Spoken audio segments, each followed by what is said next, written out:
இன்று அவருடைய சத்தம். எழுதியவர் சகோதரர் சகரியா பூனன் அவர்கள். நாள் டிசம்பர் 31. சிலுவையின் பாதையில் புதிய பாடலை கற்று தேறிட கடவோம். பரலோகத்தில் இனிய கானம் ஒலித்தது.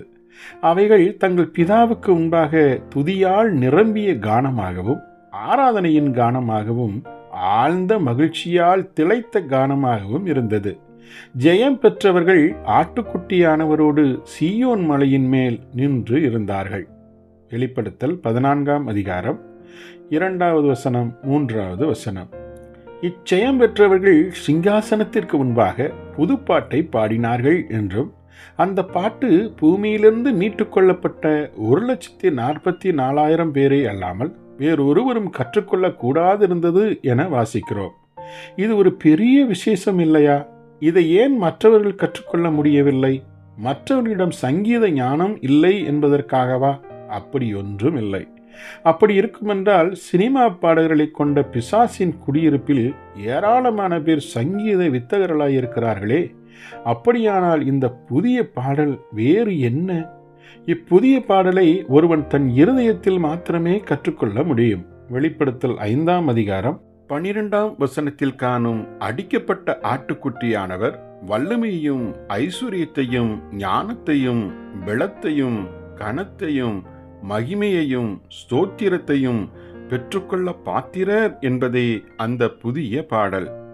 இப்பாடலில் குறை சொல்லுவதும் முறுமுறுப்பதும் ஒரு கடுகளவும் கிடையாது. இப்பாடலை கற்றுக்கொள்வதற்காகவே தேவன் இப்பூமிக்குரிய வாழ்க்கையை நமக்கு அருளியிருக்கிறார் என எத்தனை பேர் அறிந்திருக்கிறார்கள்? அது பரலோகத்தின் பாடல், துதியின் பாடல், நன்றியின் பாடல்.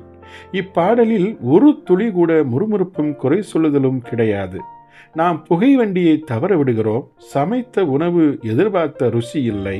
யாரோ சில உரிமைகளை பறித்து செல்கின்றனர்.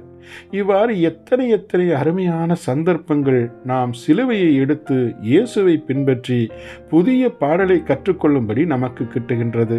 நாம் சிலுவையை எடுத்து அதில் நம்முடைய உரிமைகளுக்காகவும் மதிப்பிற்காகவும் நம் சுயத்திற்காகவும் மறிக்க விரும்பாத பட்சத்தில் இப்புதிய பாடலை கற்றுக்கொள்வது ஒரு காலும் முடியாது. நாமோ நாள்தோறும் நம் சிலுவையை எடுத்து ஆட்டுக்குட்டியானவர் நின்ற சீயோன் சிகரம் நோக்கி தீவிரமாய் செல்ல கடவோம். ஜீவகாலமெல்லாம் புதிய பாடலே நம்மிடம் ஒலித்திட கடவது. ஜெபிப்போமா? எங்கள் பரலோக பிதாவே, எங்கள் வாழ்வின் பயணம் சிலுவையின் பயணம்.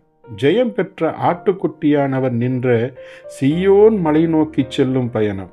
யாதொரு முறுமுறுப்பும் இப்பயணத்தில் இல்லை. துதியின் புதிய பாடலே எங்கள் பங்கு. உமக்கே ஸ்தோத்திரம். ஆமேன்.